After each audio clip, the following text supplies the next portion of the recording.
जब ये प्रकृति अपने हिसाब से चल रही थी तो कुछ लोगों ने प्रकृति के साथ छेड़छाड़ किया और जब प्रकृति ने छेड़छाड़ शुरू किया तो ये दुनिया खत्म होने लगी। दोस्तों, हमारे चैनल पर नए हो तो प्लीज चैनल को लाइक और सब्सक्राइब करें। तो मूवी की शुरुआत में हमें कुछ लोगों को दिखाया जाता है जो अपनी सेना को प्रबल बनाना चाहती है और तभी हमें एक पागल को दिखाया जाता है जो चिल्ला चिल्ला कर लोगों को अपने जान बचाने को कह रहा है और कहने लगता है कि वो आने वाला है। और तभी बहुत खतरनाक बादल छाने लगता है और बारिश होना शुरू हो जाता है। पर यह बारिश कोई आम बारिश नहीं होती बल्कि खूनी वर्षा होती है। अब सब इधर उधर भागने लगते हैं। तभी एक लड़का शीशा तोड़कर चोरी करने लगता है पर उसी वक्त वहाँ पुलिस आ जाता है जिसका नाम डेविड है और वो उस लड़के को पकड़ लेता है। कुछ देर बाद वहाँ एक गाड़ी रुकती है जिसमें एक लड़की और लड़का होते हैं जो रिपोर्टर हैं और वो दोनों छतरी लेकर रिपोर्टिंग करने लगते हैं। और तभी हमें डेविड को अपने दोस्त के साथ शूटिंग करते हुए दिखाई पड़ता है और उसके साथी उसे लाल वर्षा और लाल बिजली के बारे में बताता है। अब डेविड घर जाता है पर घर पर उसका दोस्त जेकब पहले से पहुंचा होता है और वो डेविड को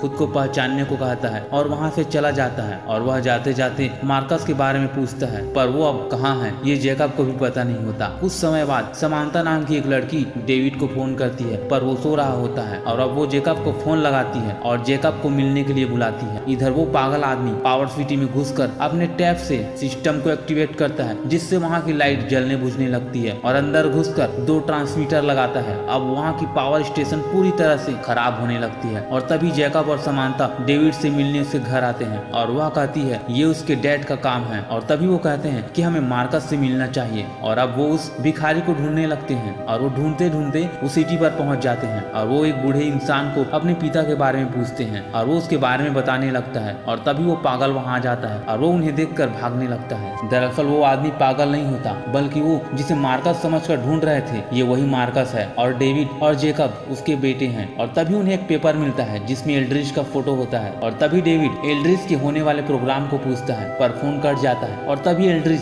गाड़ी से उतरकर प्रोग्राम करने जा रहा है। इधर डेविड और उसके साथी एक जाम में फंसे हैं। तभी न्यूज वाले एल्ड्रिच से बात कर रहे होते हैं और तभी वहीं एक गटर का ढक्कन तेजी से बाहर जाता है और बिजली निकलने लगती है और वहाँ भगदड़ मच जाती है। इधर जाम में फंसे डेविड की टीम गाड़ी में लगे रेडियो चालू करते हैं और रेडियो पर वही भगदड़ वाली सूचना आ रही होती है। इधर उनके गाड़ी के पीछे FBI के ऑफिसर उनके गाड़ी का नंबर को बता रहा होता है और डेविड को गिरफ्तार करने आता है पर डेविड ऑफिसर पर बंदूक तान देता है और वो तीनों वहाँ से भाग जाते हैं और भागकर छुप जाते हैं। वो ऑफिसर उनके पीछे भागते हुए उनके पास पहुँच जाता है और उन्हें खोजने लगता है और तभी डेविड अपने दोस्त को जो एक ट्रैफिक हवलदार है फोन करके बुलाता है और वो वहीं पहुंच जाता है और उन ऑफिसरों पर बंदूक तान देता है और वो भागकर एक घर पर आ जाते हैं। इधर मार्कस टीवी पर डायरेक्ट लाइन पर आता है और वो जेसन को मौसम बिगड़ने का जिम्मेदार मानता है और तभी पता चलता है मार्कस कोई आम इंसान नहीं होता बल्कि एक बहुत बड़ा साइंटिस्ट होता है जिसने पूरी मौसम को अपने कंट्रोल में ले रखा है। इधर वो तीनों वहीं आ जाते हैं जहाँ मार्कस ने ट्रांसमीटर लगाया था और अब जेकब उस ट्रांसमीटर को पकड़ लेता है जिससे पूरे शहर में खतरनाक बवंडर आ जाता है जो पूरी सिटी में तबाही मचा रहा है।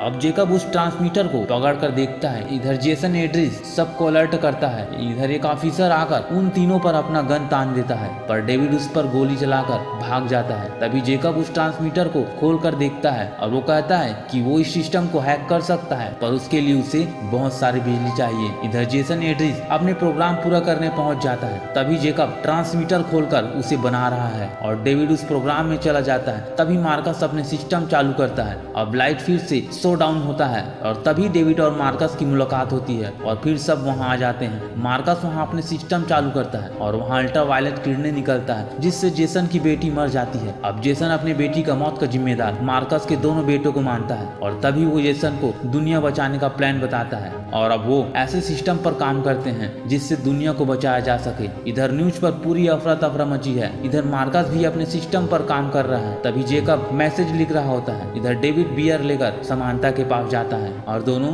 बियर पीते बात करते हैं और तभी मार्कस अपना सिस्टम तैयार कर चुका है और वो उसे एक्टिवेट कर देता है और पूरी शहर पर बर्फ गिरने लगता है। और इधर जेकब के साथ तीनों के तीनों दुनिया को बचाने की कोशिश में लगे हैं पर अभी तक कोई फायदा नजर नहीं आ रहा। तभी जेकब गाड़ी लेकर मार्कस के पास आता है। इधर शहर में सब कुछ बर्फ बनती जा रही है और पूरे शहर को खतरनाक बादल ने ढक लिया है और जेकब और मार्कस बात कर रहे होते हैं और तभी वहाँ जोर का झटका लगता है जिससे मार्कस नीचे गिर जाता है। जेकब उसे बचाने की बहुत कोशिश करता है पर वो नीचे गिर जाता है और जेकब वहाँ से भागने लगता है और तभी मिलिट्री वाले एक मिसाइल छोड़ते हैं जिसके ब्लास्ट होने से वो बवंडर ऑटोमेटिक खत्म होने लगता है। इधर मार्कस उस बिल्डिंग पर है जहाँ तबाही मची है और अब धीरे धीरे सब ठीक होते जा रहा है पर जेकब का अब तक कोई पता नहीं चला। और तभी मूवी में हमें 6 महीने बाद का समय दिखाया जाता है जिसमें डेविड और समांथा एक दूसरे के साथ घूम रहे हैं और तभी हमें जेकब को दिखाया जाता है जो गुस्से में है और इसी के साथ इस मूवी का द एंड हो जाता है। दोस्तों मेरे वीडियो को लाइक और सब्सक्राइब जरूर करें। मैं मिलता हूँ आपको अगले वीडियो में।